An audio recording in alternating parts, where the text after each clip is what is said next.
اور جرمنی اور فرانس اور وہ سارے دورہ بھی کر چکے ہیں، اور الشرا کو یورپ بلایا بھی جا چکا ہے، فرانس نے بلایا. تو یہ تو یورپ کو 1% بھی سوٹ نہیں کرتا. تو یورپ کے مفادات بھی ایک طرح سے خلاف ہے. اب وہ آنکھیں چرا لیں تو الگ بات ہے اسرائیل کے لیے، لیکن یہ حملہ ترکی کے اوپر ہے. تو یہ بہت کچھ مڈل ایسٹ کے اندر بدلنے جا رہا ہے. تو اس لیے یہ اوور آل ایک اسرائیل کی اسٹریٹجک مسٹیک ہے، لیکن بہرحال اس کی اندھی وار مشین جو ہے وہ جاری ہے. اب ناظرین خبر یہ ہے کہ سیز فائر اناؤنس ہوا، شام کی فوج جو ہے سویدا سے نکل گئی، مگر جو اسرائیلی سپورٹڈ دروز باغی ہیں ان کی جو ملیشیا ہے، ہجیری ملیشیا ہے، یہ وہ دروز ہیں جن کو اسرائیل پلے کر رہا ہے. حالانکہ میجورٹی آف جو دروز کی ہے وہ تو شام کے ساتھ کھڑی ہے، فلسطین کے ساتھ کھڑی ہے اور اسرائیل کو کنڈیم کر رہی ہے، لیکن یہ ہجیری ملیشیا جو ہے یہ اسرائیل سپورٹڈ ہے، اسرائیل ان کو اسلحہ دیتا ہے، تو وہ جناب دندراتے پھر رہے ہیں، اور سویدا کے اندر مکمل کنٹرول ان کا ہو گیا ہے اور وہ وہاں پر لوگوں کو مار رہے ہیں. اور اس طرح سے مار رہے ہیں کہ بڑی خوفناک ویڈیو سامنے آ رہی ہیں لوگوں کے گھروں میں گھس کر. یعنی کہ ایسی بھی ویڈیوز آئی ہیں دل دہلا دینے والی کہ لوگ بیڈز پر پڑے ہوئے ہیں، صوفے پر پڑے ہوئے ہیں، سامنے ٹی وی چل رہا ہے، وہاں پر بیٹھ کر مطلب آپ گھر میں روٹین میں بیٹھے ہوئے ہیں تو گھسے ہیں لوگ اور آپ کو مار کر چلے گئے. اس طرح کی ایگزیکیوشن گولیوں کے ساتھ جو ہے وہ کی جا رہی ہے. تو ایک بڑا خوفناک چیپٹر جو ہے وہ وہاں پر انفولڈ ہو رہا ہے اور کوئی ان کو بچانے کے لیے وہاں پر نہیں ہے. ٹھیک ہے نا، یعنی بدین قبائل جو ہے وہ ان کے اوپر حملے ہو رہے ہیں اور وہ اپنی فیملیز کے ساتھ جو ہے وہ وہاں سے مائگریٹ کر رہے ہیں، اور فیملیز جو ہے وہ وہاں پر اپنی جانیں بھی دے رہی ہے. اور یہ پیور ایک خانہ جنگی ہے، ایک خانہ جنگی ہے. اور جب ایسا وائلنس کیا جا رہا ہے، یعنی وہاں پر بدین قبائل کے لوگوں کو مارا جا رہا ہے، باقی ٹرائبز کے لوگوں کو مارا جا رہا ہے، تو اس کا رد عمل کیا آئے گا؟ اس کا رد عمل بھی یہی آئے گا کہ پھر وہ بھی ہتھیار اٹھا کر اپنا دفاع کریں گے. اور اس میں خوفناک پارٹ کیا ہے؟ اس میں خوفناک پارٹ یہ ہے کہ اسٹیٹ تو ہے ہی نہیں. یعنی خانہ جنگی کیا ہوتی ہے کہ ایک سینٹرل اتھارٹی نہیں ہے، تو اسٹیٹ تو فارغ ہو گئی. اس لیے یہ سب سے بوگس ایگریمنٹ تھا کہ آپ اپنی ٹیریٹری سے بغیر کسی سیکورٹی ارینجمنٹ کے آپ اپنی فوجیں نکال رہے ہیں. یعنی اس سے بڑی کوئی بیوقوفی ہو سکتی ہے؟ مجھے بتائیں. چلے ہماری سمجھ میں ایک بات نہیں آ رہی، جس کی سمجھ میں آ رہی ہے وہ بتا دے کہ آپ کی ایک اسٹیٹ ہے، آپ کی اپنی ایک ٹیریٹری ہے، اس سے آپ فوجیں نکال رہے ہیں، اور ابھی پورا امن و امان بھی وہاں پر نہیں ہوا. کیا وہاں پر سب نے ہتھیار ڈال دیے تھے پھر آپ نے فوجیں نکالی ہیں؟ وہاں پر تو دروز ملیشیا اور اسرائیل کا تو مکمل کنٹرول تھا وہاں پر، اور اس کے باوجود شام نے فوجیں وہاں پر نکال لی. تو لوگ مارے جا رہے ہیں، اسرائیل کی دروز ملیشیا اور باقی جو ہیں وہ دندناتے پھر رہے ہیں. اور کل سے لے کر ابھی تک جو خبر ہے آپ ذرا اندازہ کر لیں، سویدا میں 516 لوگ ایگزیکیوٹ کر دیے ہیں.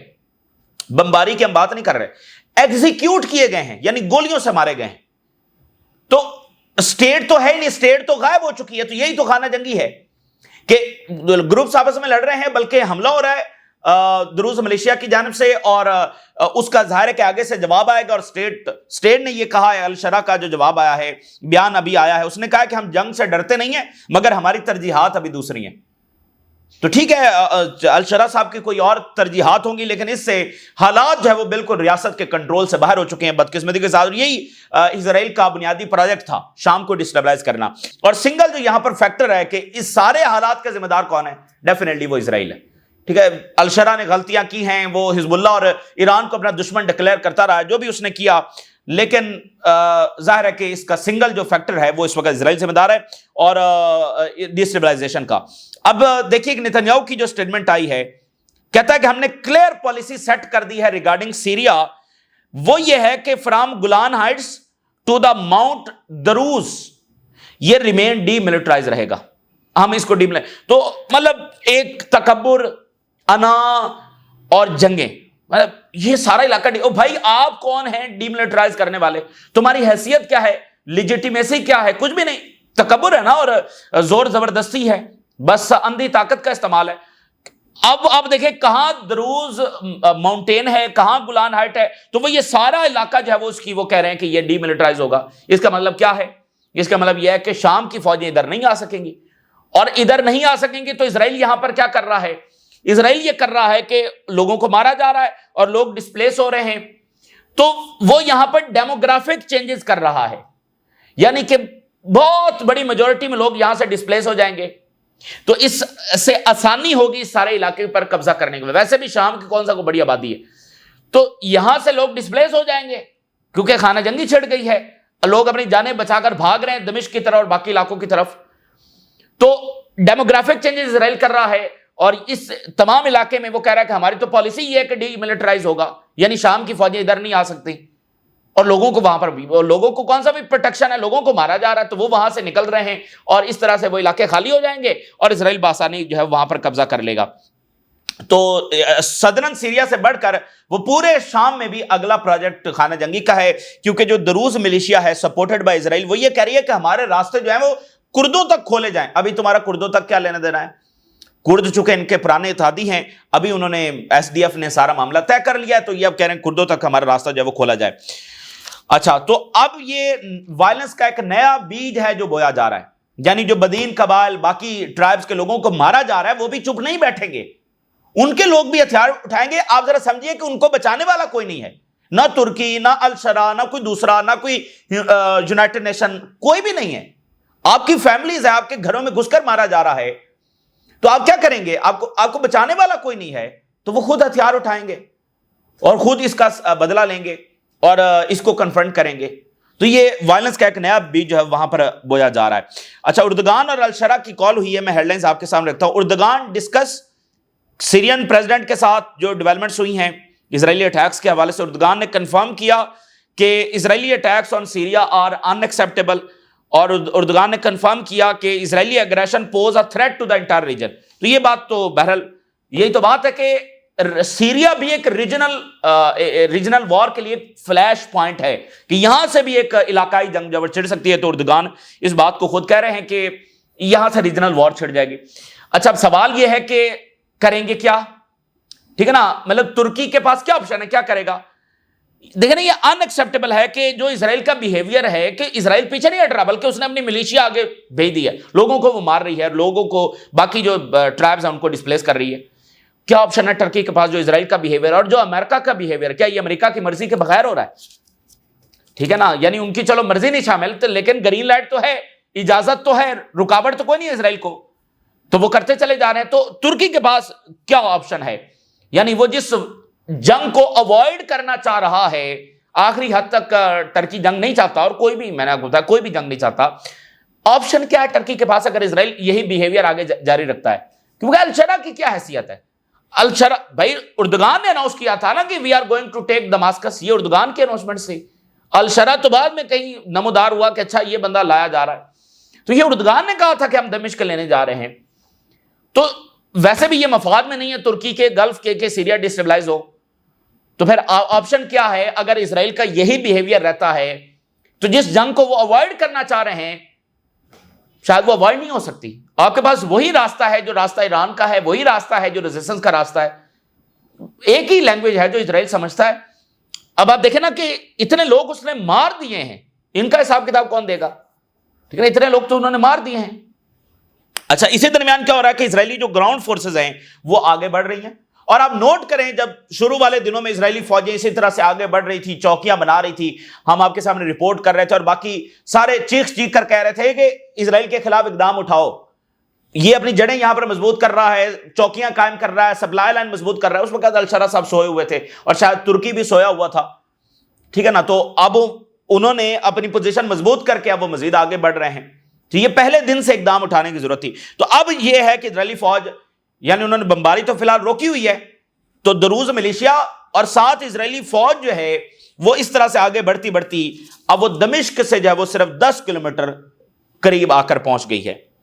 اسرائیلی ٹرکس اور وہیکلز ایڈوانس کر رہے ہیں انٹو صدرن سیریا، اور اسرائیلی گراؤنڈ یونٹس، بہت ساری گاڑیاں ہیں، بہت ساری باقی ٹرکس ہیں، اور انکرین کر رہے ہیں رورل دماسکس کے اندر، یعنی دمشق کے جو مضافاتی علاقے ہیں وہاں پر، from the occupied Syrian Golan Height سے یہ اترے ہیں نیچے، اور اسرائیلی فورسز انہوں نے کراس کیا ہے rural Damascus and has reach the town of Katana. یہ کتانا کا جو علاقہ ہے یہاں پر یہ ٹاؤن میں پہنچ چکے ہیں for the very first time, and یہ لوکیٹ ہے صرف 10 kilometre from the Syrian capital.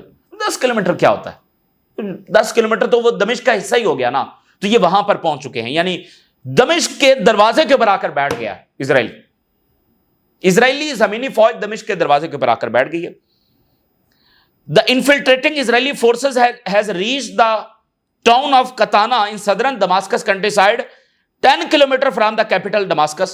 تو یہ اس وقت کی صورتحال ہے، اور دروز جو ہیں ان کے جو وہ جھنڈے لگا رہے ہیں سویدا میں اور باقی علاقوں میں، اس میں اسرائیلی جو سٹار ہے وہ بھی ان کے جھنڈے میں شامل ہے، یعنی ان کا جو اپنا فلیگ ہے اس میں اسرائیلی جو سٹار ہے وہ بھی انہوں نے شامل کیا ہوا، تو وہ گویا اسرائیلی جھنڈا ہے جو وہاں پر لگ رہا ہے۔ اور مساجد کے اندر اناؤنسمنٹ ہو رہی ہے، باقی ٹرائبز کر رہے ہیں جنرل موبلائزیشن کے لیے کہ اپنے لوگوں کو بچانے کے لیے کہ سارے جو ہے وہ اٹھ کھڑے ہوں۔ اور اس میں اب یعنی الشرا کیا کرے گا اور ترکی کیا کرے گا؟ کیا لوگ اسی طرح سے مرتے رہیں گے؟ اس سے ایک اور اگلی بات اب یہ ہے، یعنی خاموش کیسے بیٹھ سکتا ہے جولانی اور ترکی؟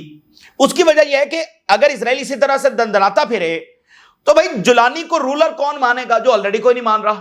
تو اب کون مانے گا کہ آپ کے لوگوں کے اوپر تو مارا جا رہا ہے ان کو اور اسرائیل دندناتا پھر رہا ہے، تو آپ کی اتھارٹی کدھر ہے؟ آپ کی لیجیٹیمیسی کدھر ہے؟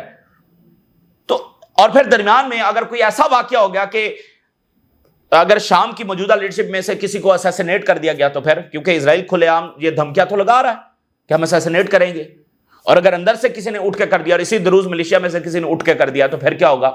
پھر تو فل فلیج خانہ جنگی ہے، کیونکہ یہ جو گورنمنٹ ہے وہ تو آلریڈی کمزور ثابت ہوئی ہے اور بندوق کے زور پر آئی ہے، کوئی جمہوریت تو وہاں پر ہے نہیں، انتقال اقتدار کا تو ابھی تک کوئی سیٹ اپ وہاں پر ہے نہیں، پھر کیا کریں گے؟ تو اسرائیل نے جو ہے وہ شام کو بہت ہی مشکل ترین حالات کی طرف دھکیل دیا، اور یہ معاملہ آگے سے آگے، یعنی لیبنن میں بھی سٹرائکس ہوئی ہیں، ابھی شہادتیں وہاں پر ہوئی ہیں، اور عراق میں وہ ڈرونز اڑتے پھر رہے ہیں، وہ آئل سٹیشنز کو جو ہے وہ جا کر نشانہ بنا رہے ہیں۔ تو ایسا لگ رہا ہے کہ یہ لیبنن سے لے کر شام، شام سے لے کر عراق اور آگے پھر ایران، ظاہر ہے کہ وہ تو ان کا ٹارگٹ ہے ہی ہے۔ پھر آپ دیکھیے کہ ہوا کیا ہے کہ کل جو پیلس کے اوپر اٹیک ہوا اس کے حوالے سے تازہ خبر یہ سامنے آ رہی ہے کہ ویسٹرن ڈپلومیٹس اس دھماکے سے صرف چند میٹر کے فاصلے کے اوپر تھے، صرف چند میٹر کے فاصلے کے اوپر۔ اتنی بدماشی اسرائیل کی، ویسٹرن ڈپلومیٹس وہاں پر، کیونکہ وہ علاقہ ہی ایسا ہے بھائی، صدارتی محل ہے، ڈیفنس منسٹری ہے، ساری گورنمنٹ مین بلڈنگز تو وہاں پر ہیں، اور پھر میڈیا کے دفاتر ہیں، تو وہاں پر وہ ڈپلومیٹس ویسٹرن، اگر وہ ہٹ ہو جاتے تو پھر کیا ہوتا؟ اچھا، تو اتنی ریکلیس پاور ہے، یعنی اتنی ریکلیس وار مشین ہے کہ اس نے اٹیک کر دیا، اور مطلب اور وہ ویڈیوز آئی ہیں کہ بھئی سویلین گاڑیاں وہاں پر جا رہی ہیں اور اچانک وہاں پر جب دھماکہ ہو جاتا ہے۔ تو رشیا اور چائنا کی سخت مذمت آئی ہے۔ Israel's attacks on Syria blatantly violate international law and must be condemned. No action should be taken that would escalate the situation in Syria amid the unrest in the Middle East, China. ٹھیک ہے، یہ انہوں نے بات کی ہے۔ تو یہ اس وقت یعنی شام کی اوورال صورتحال ہے، اور اس میں شام کے حوالے سے آخری بات یہ ہے کہ یا تو ایسا ہو کہ اسرائیل پیچھے ہٹ جائے اور دروز ملیشیا کی سپورٹ بند کر دے، لیکن میں آپ کو بتا دوں کہ اگر لوگ اسی طرح سے مرتے رہے وہاں پر اور اسرائیل یہی کچھ کرتا رہا اور زمینی فوج بڑھتی رہی اور دروز ملیشیا یہ کچھ کرتی رہی اور درمیان میں بمباری بھی ہوتی رہی، الشرا کے پاس کوئی آپشن نہیں ہوگا، ترکی کے پاس کوئی آپشن نہیں ہوگا کہ وہ آگے پھر بڑھیں، ٹھیک ہے نا۔ اور ترک جو ہے وہ دلیر قوم ہے، ایک ہسٹری ہے ان کی، اور یہ ہے کہ وہ طاقت بھی رکھتے ہیں۔ تو الٹیمیٹلی اگر اسرائیل اور امریکہ کا بیہیویئر یہی ہے تو، اور پھر ترکی جنگ نہیں چاہتا، لیکن ایران بھی نہیں چاہتا تھا، حماس بھی نہیں چاہتی، لیکن جنگ تو مسلط ہو چکی ہے آپ کے دروازے پہ، آپ کے بھائی لوگ انہوں نے مار دیے ہیں اور مارتے چلے جا رہے ہیں، اور آپ کہتے نہیں یہ ہماری ترجیحات دوسری ہیں۔ بھائی لوگوں کی پروٹیکشن سے زیادہ اور کیا ترجیحات ہو سکتی ہیں؟ تو یہ بہرحال بڑا خوفناک صورتحال شام کی ہوگی، اور جس طرح سے لیبنن میں دھماکے اور عراق میں اور فلسطین میں۔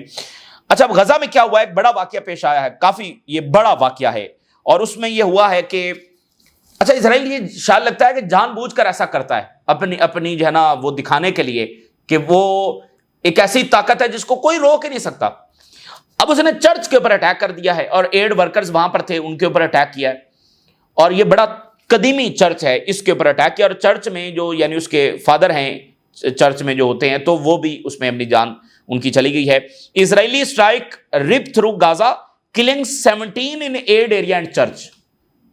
یہ بہت بڑا واقعہ، اور اس کا پھر رسپانس تمام یورپین کنٹری سے آ رہا ہے، ریئیکشن آ رہا ہے۔ اٹلی کے پرائم منسٹر نے کہا ہے bombing of the church in غازہ is in acceptable, Italy کے پرائم منسٹر کہہ رہی ہیں۔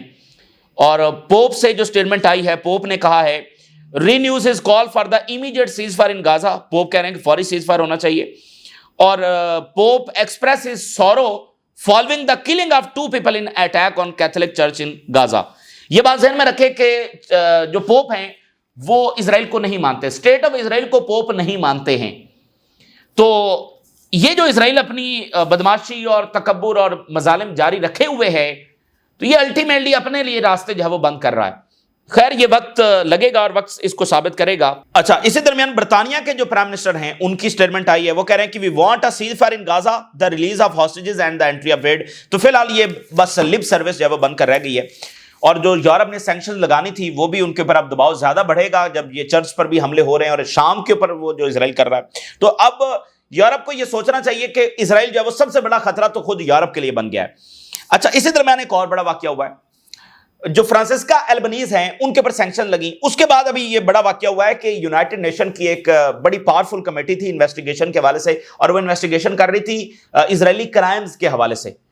اس کے جو تمام ممبر ہیں کمیٹی کے وہ ریزائن کر گئے اچانک. Entire U N panel targeting Israel resign following U S sanction against special rapporteur for Palestinian. U N Palestine inquiry member resign as U S sanctions rapture اور shake up at United Nation as all members of the anti-Israel inquiry resign. اب یہ اسرائیلی media لکھ رہا ہے anti اسرائیل inquiry, وہ anti اسرائیل نہیں تھی, اسرائیلی crimes کے اوپر انکوائری تھی. اور اس کے اوپر ایران کا رد عمل سب سے پہلے آیا. ایران نے یہ کہا ہے کہ کولیکٹیو ریزگنیشن جو ہے اس کا مطلب یہ ہے is a warning bell, پوری دنیا کے لیے میسج ہے, of the collapse of the global legal system. پوری دنیا کا سسٹم کولیپس کر گیا ہے. یہ دنیا کے لیے واضح میسج ہے کہ بالکل گلوبل سسٹم یہ کولیپس کر گیا ہے. تو یعنی ادھر سینکشن لگی اور ظاہر ہے کہ ان کے اوپر دباؤ آیا ہوگا اور یہ ریزائن کر گئے, تو کوئی سسٹم اب ایگزسٹ نہیں کرتا ہے. تو دنیا ایک آرڈر ٹوٹ رہا ہے, ٹھیک ہے نا, اور اس آرڈر سے نئے آرڈر کی طرف جب معاملہ جا رہا ہے, ایک آرڈر ٹوٹ رہا ہے اور ٹوٹنے کا عمل اور نیا آرڈر جو ہے وہ بننے کا عمل بھی ساتھ ساتھ جاری ہے. اور بڑا یہ خوفناک ٹائم, مطلب کوئی سسٹم اس وقت جو ہے وہ ایگزسٹ ہی نہیں کرتا ہے کہ آپ کہاں پر جائیں گے, کوئی آواز بلند کریں گے, کچھ بھی ایگزسٹ نہیں کرتا ہے. تو یہ ایک بڑا واقعہ ایران نے کہا کہ بالکل سسٹم کولیپس کر گیا. اور اگر آپ نوٹ کریں تو یہ تمام جو واقعات ہیں اسرائیل کے مظالم کے, یہ جو ہے نا ورلڈ پیس کے خلاف ہیں. بالکل یہ بات تو ابھی اسٹیبلش ہو چکی ہے, اور یورپین سوچیں تو یہ ان کے انٹرسٹ کے بھی خلاف ہیں. غزہ سے جو ہے وہ ابھی راکٹس فائر ہوئے ہیں, غزہ سے ابھی راکٹ جو ہے وہ اسرائیل کے اوپر جو ہے فائر ہوئے ہیں. یہ اس وقت کی تازہ ترین ڈیولپمنٹس ہیں, بڑے واقعات تیزی کے ساتھ ہو رہے ہیں. اور اسرائیل کی نتنیاہو کی گورنمنٹ کا بیسیکلی گرنا یہ ایک بہت بڑا پوائنٹ ہے. اسی سے چیزیں بہت ساری لنک ہیں. دیکھتے ہیں اگلے گھنٹوں میں کیا ہوتا ہے. تازہ ترین صورتحال آپ کے ساتھ شیئر کی. اجازت دیجیے, اللہ حافظ.